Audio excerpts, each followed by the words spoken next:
Assalamualaikum warahmatullahi wabarakatuh. Perkenalkan, kami dari kelompok 6. Di sini kami akan melakukan pemeriksaan pretest pada pasien HIV. Saya akan memperkenalkan anggota dari kelompok 6. Baik, perkenalkan, saya Risa sebagai pasien. Saya Farhanisa sebagai perawat. Saya Indria sebagai ibu pasien. Kemudian ada Devia sebagai kameramen. Selamat menyaksikan.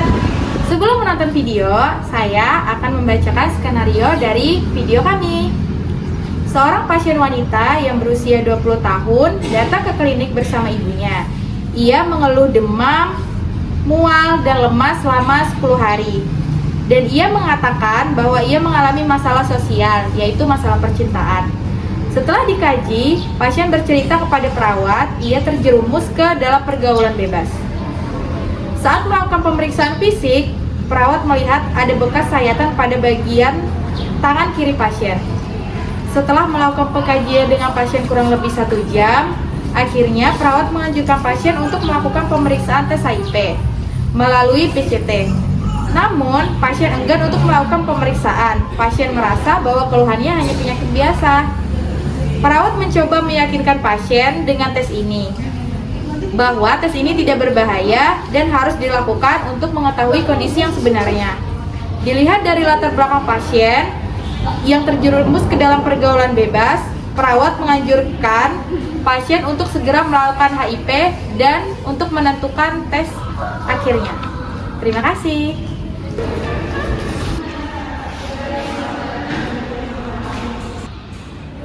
Nomor antrian 1.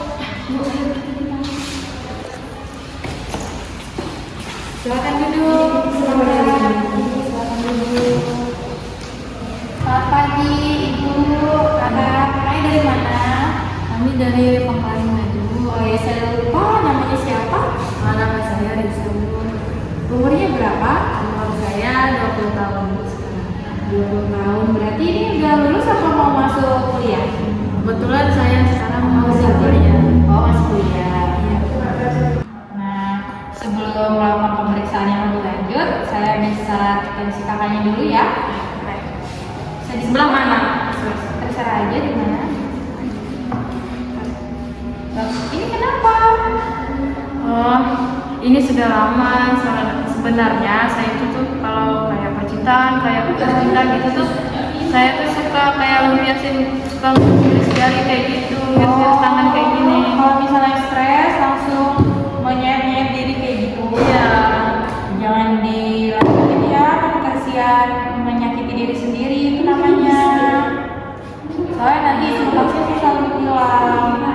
Jangan diulangi lagi ya. Jadi ini gimana ya sus, agar saya tuh nggak kayak nyakitin diri lagi, kayak ngiris-ngiris tangan gitu. Nah, kalau misalnya kamu sudah merasakan stres yang berlebihan, terus ada niatan untuk menyakiti diri sendiri, itu langsung alihkan pikirannya ke hal-hal yang lain. Misalnya, kamu bisa tiba-tiba jogging, atau bisa istirahat aja, tidur. Kalau enggak, kamu bisa main sama teman-teman kamu.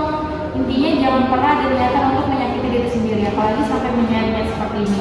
Karena ini bekasnya nanti susah untuk dihilangkan gitu. Kamu udah lama ya sering kayak gitu? Iya, saya. sudah lama. Jangan dilakukan lagi ya, karena itu benar-benar sangat membahayakan. Ya.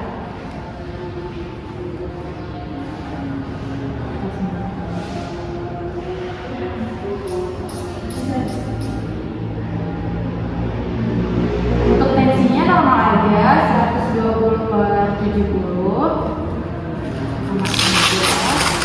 Nanti katanya kalau misalnya menyetujui surat yang nanti saya berikan, baru diperiksa lebih lanjut sama dosen di dalam ya.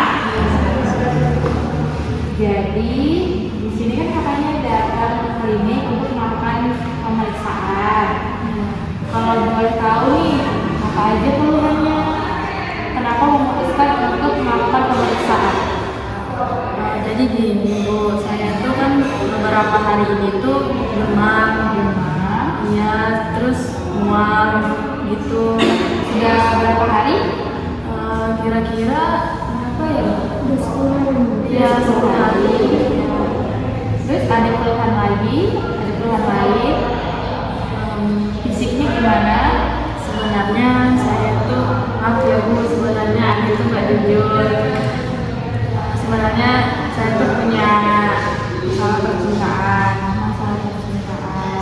Ya, terus saya tuh juga pernah masuk ke pergaulan bebas seperti itu. Saya takut terdapat kayak penyakit-penyakit lainnya. Maaf ya, saya tanya dulu.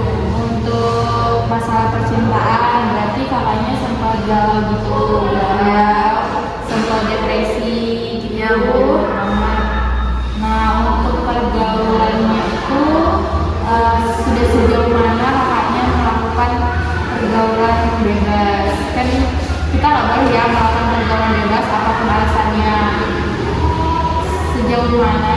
Apakah kakaknya udah parah banget pergaulannya? Kalau dibilang parah tuh nggak terlalu parah sih Bu, jadi cuman kayak ikut mereka kayak ke teman-teman kayak minum gitu, kayak dia dibilang kayak merokok gitu, kayak Berarti kakaknya juga peminum ya? dia nggak bisa bilang. Maaf, apakah kakaknya pernah memakai obat-obatan terlarang? Enggak Bu. Jadi kan di sini kakaknya ingin melakukan pemeriksaan tes HIV. Kalau dari keluhan yang kakaknya ceritain itu bisa jadi, tapi kita belum tahu ya bisa terkena HIV atau enggak. Kemungkinan kalau misalnya kakaknya pergaulannya sudah sangat jauh sekali bisa terkena HIV. Tapi kita coba dulu, kita tes dulu. Jadi sebelum kita melakukan pemeriksaan lebih lanjut nanti di dalam, saya mau nanya dulu sama kakaknya. Kakaknya udah tahu belum HIV itu apa? Saya nggak tahu sih apa itu. Nah, jadi HIV itu adalah virus yang menyerang sistem kekebalan tubuh. Nah, terutama itu di saat kita melakukan atau mengkonsumsi obat-obatan terlarang. Terus bisa juga disebabkan karena penggunaan jarum suntik yang bergantian gitu. Jadi kalau misalnya kakaknya pernah kayak tindik tuh kan juga pakai jarum suntik, itu bergantian, nah itu juga bisa. Terus kemudian melakukan suntik di klinik yang kurang memperhatikan keselamatan, itu kadang-kadang mereka pakai satu jarum untuk semua gitu. Jadi kita harus hati-hati juga kalau misalnya melakukan pemeriksaan di klinik-klinik gitu. Terus itu untuk kakaknya juga, jadi kan HIV ini bukan penyakit biasa. Penyakit HIV ini benar-benar sangat negatif di lingkungan, terutama di masyarakat. Apalagi kalau misalnya semoga aja enggak ya kakaknya udah positif HIV, pasti nanti pandangan masyarakat ke kakak itu beda, ke keluarga ibu juga beda, pasti lebih banyak omongan yang tidak enak, terus ada mungkin tetangga yang menjauh kayak gitu. Jadi makanya harus benar-benar kuat ya, apapun hasilnya nanti kita berdoa semoga tidak terjadi apa-apa. Nah, saya mau minta persetujuan kepada ibu untuk menandatangani surat ini agar kakaknya bisa melanjutkan ke tes HIV selanjutnya. Nanti kakaknya akan diperiksa sama dokter, tapi sebelum itu saya minta persetujuan dari ibu dan kakak. Nanti kakaknya bisa rundingin dulu sama ibunya mau gimana. Nanti kalau misalnya benar-benar udah siap, kakaknya bisa balik lagi ke sini. Tapi kalau misalnya nggak siap, kakaknya bisa pikirin lagi. Soalnya ini dulu kebaikan kakak dan ibu juga ke depannya. Saya berharap semoga kakaknya setuju biar bisa tahu hasilnya itu gimana. Nah, jadi ini ibu saya kasih suratnya. nanti ibu bisa baca, kakaknya juga bisa baca. Ibu pikirkan benar-benar apakah ini mau ditindaklanjuti atau tidak. Nanti ibu bisa tanda tangan ke sini. Nanti kalau misalnya ibu setuju, habis ini kita langsung melakukan pemeriksaan tes darah. Ya. Ini ibu bisa baca di sini. Nanti ibu tanda tangannya di sini ya bu. Ini bu. Kasih ya Sus. Ya, sama-sama.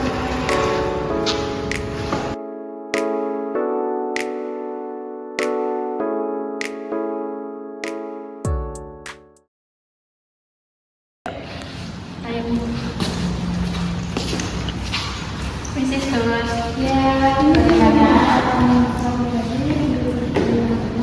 Saya dulu ya. Oh, kalau isi suratnya berarti ibu dan kakaknya sudah menyetujui untuk kita lakukan pemeriksaan HIV. Baik, nanti kakaknya akan saya arahkan untuk melakukan tes darah terlebih dahulu. Nanti ibunya bisa nunggu, waktunya paling sekitar 10 menit ya. Nanti saya antar ke sana dan semoga ini hasilnya negatif supaya kakaknya bisa tenang, gak ada kepikiran apa-apa lagi. Terus nanti kalau keluhannya yang tadi demam kayak gitu, mual, nanti bisa dikasih obat sama dokternya ya. Sebentar ya ibu, saya akan kakaknya dulu untuk tes darah. Mari kak.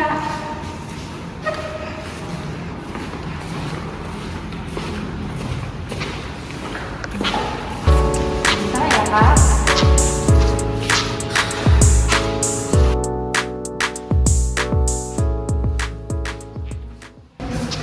Misi Sus, ini untuk hasil tesnya tadi. Gimana pemeriksaan tadi, sakit nggak? Nggak begitu sih Sus, tapi saya grogi sih. Soalnya pertama kali. Tapi nggak sakit kan? Iya. Oke, ini suratnya saya ambil ya. Jadi kegiatan di tes HIV-nya sudah selesai. Nanti ibu sama kakaknya bisa datang lagi sekitar 3 jam lagi. Nanti kita akan melakukan pemeriksaan dan sekalian melihat hasilnya kakaknya negatif atau positif HIV. Nah nanti kalau misalnya hasilnya positif, kakaknya jangan berkecil hati. Nanti kita sama-sama melakukan pengobatan yang terbaik untuk kakaknya. Kalau hasilnya negatif, saya harap kakak nanti bisa melakukan perubahan di kehidupan agar menjadi yang lebih baik lagi. Hindarilah sesuatu yang negatif seperti melakukan pergaulan bebas